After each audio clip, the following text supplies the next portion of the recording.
Так, холодильник Samsung 2017 года. Довольно-таки свежая модель.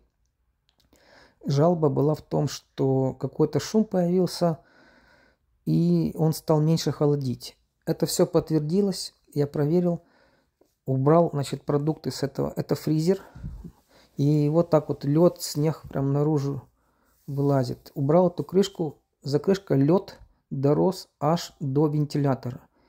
Вентилятор задевал этот лед, ну и был соответственный шум.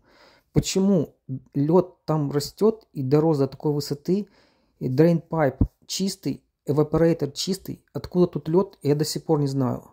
Я все почистил, пока что жалобы нет, но причину я так и не нашел.